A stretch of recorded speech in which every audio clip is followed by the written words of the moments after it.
Redditors, what's the most metal thing you've ever seen? One of my friends has Ehlers-Danlos syndrome, far worse than myself. I remember once her foot fell out from under her on a staircase, she slipped down and ended up a curled and contorted mess, having dislocated both shoulders and twisted her legs underneath her.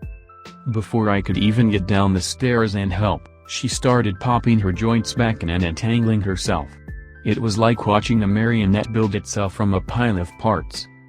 Either truly metal, or nightmare fodder. I saw 3 deer corner a small child and eat his ice cream.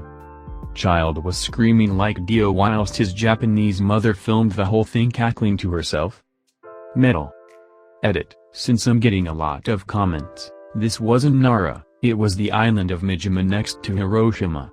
Still Japanese deer though. My boss drilled into his hand when a bit slipped. Got his knife out. Picked the filings of steel that got into his hand. Got the alcohol and poured it over. Slapped crazy glue to close the gap and drove to the hospital. The crazy part is that his face never changed. No emotion at all. Edit, shout out to my other co-worker that had 2 of his fingers get caught on a rolling machine and torn apart. He just turned around and said help me guys in the most nonchalant way. Old lady I used to take care of, she was an aircraft mechanic in her youth during World War II. She fought me tooth and nail every time I went in to help her. One day in the dining room she fell out of her wheelchair and busted her head wide open. She was 95. Blood everywhere. This lady stands up, blood running down her face. We rushed to help her. She looked me dead in the face and said F off, I don't need any help. We called an ambulance. I watched an epic fight between a spider wasp and a huntsman spider.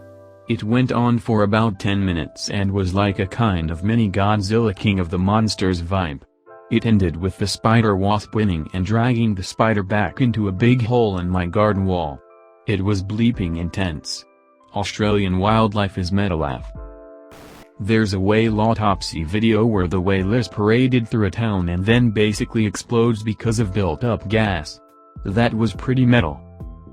I saw a falcon attack a squirrel's nest and it kept going back for the babies, tearing them apart, then throwing them to the ground. Then the parent squirrel jumped at the falcon and it literally tore the poor thing's head clean off and its headless body fell to its mangled children. At a concert, a few guys beating the F out of each other in the pit, one of them fall, everybody stop and help him clean up and make sure he's okay before giving him a beer. That's me at the time I was a CT tech at a major trauma hospital. Patient comes with gunshot wound to forehead, self-inflicted, with a .22 caliber. They were alert and orientated and following directions but kept trying to put their finger in the hole. They were surprised there was a hole in their forehead. Turning off the highway onto a road that leads into a small country town, there was a deer carcass rotting underneath the sun that was likely the result of a vehicle hit. Feasting on the corpse was a bald eagle, with its beak stained red from his free meal. I slowed down to observe, and he spread his wings out as if to show his dominance. Once-in-a-lifetime sight. I didn't witness it directly but it absolutely qualifies. A few months back my friend noticed his 18-year-old cat seemed sick, just really lethargic, and seemed to have a small wound, bump on his tail. He kept an eye on him for a day or 2, seeing if he was going to have to take him into the vet. 2 days later, the cat barfs up a dead black widow spider, and legitimately went back to normal after and cleaned his tail wound himself and it healed. This fucking cat was bit by a black widow and then ate it and came out completely fine. So metal. Edit, added an unnecessary apostrophe smile. The guy with a flame-throwing guitar from Fury Road. I used to have a basset hound and a tiny cow-looking chihuahua. Basset hounds have a nose and a desire to hunt. One time a hawk came down, trying to carry away the chihuahua. As it swooped, it didn't get a chance to grab the tiny cow because my basset caught its neck, brought it to the ground, and started methodically breaking all its bones by running its jaw up and down the hawk's body until it lay there dying unable to move. My dog won't even eat other animals.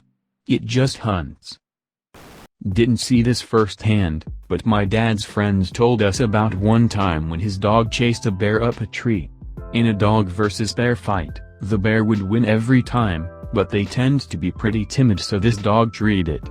The guy calls his dog back into the house, but before leaving, the dog pees on the tree with the bear in it. Super ballsy on the dog's part. Iguanas vs snakes, Planet Earth 2.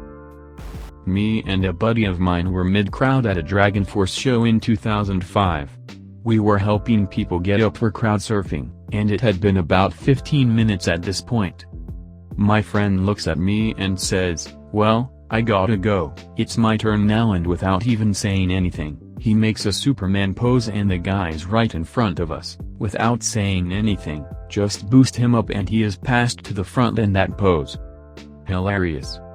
Another time, Bill Kelleher of Mastodon was flicking his pics into the crowd at the end of a show and one hit me in the eye and got stuck.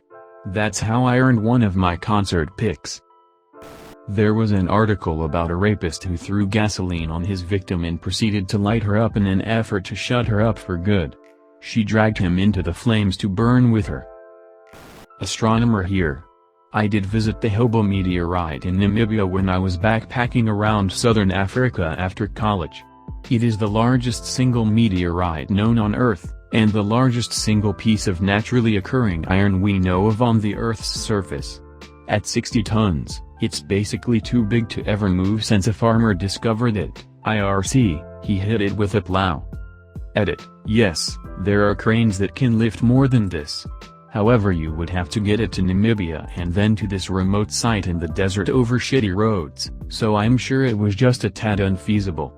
They definitely chipped off pieces of the meteorite, though I know because we had one in our university's meteorite collection. Steve Irwin wrestles a croc back into the river, stands up and looks at his hand. Crikey, I dislocated my finger. Grabs his finger and pops it back into place, then double takes. Wait, never mind. It's broken. Edit, my first silver. I'm so happy that it's regarding something relating to Steve Irwin. I worked at a music venue downtown in my city. Every Saturday was a mix of punk rockers and metalheads who came down for 80s night. This disheveled dude stumbled in and walks up to the bar. He, long greasy hair, a bloody busted lip with two matching black eyes, reeking of whiskey and a bad attitude. Me, 6 hours into a PBR drinker's shift with a tip bucket full of change and the occasional dollar. He orders a PBR, and hands me a $10.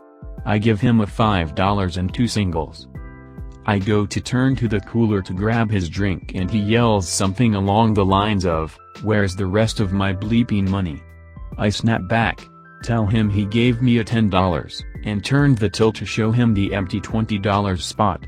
We didn't keep large dollars in the register, because we dealt in pocket change for $3 tall boys and $5 40s.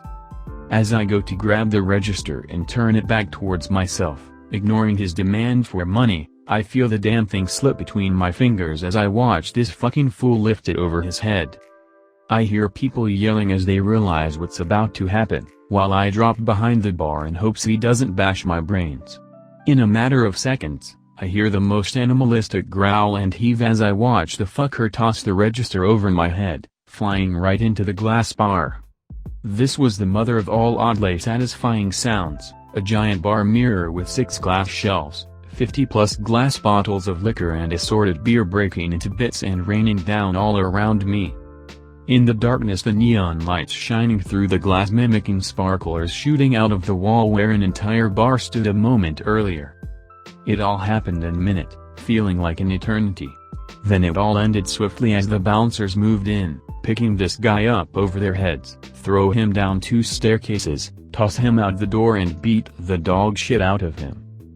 It was just another Cincinnati Saturday night. First time I saw Steve Irwin on TV. I didn't know who he was. He was in a small rowboat with a camera guy at night. It was pitch black other than a couple of small lights on the boat. Up next to the boat comes this huge crocodile. Like whoa, shit.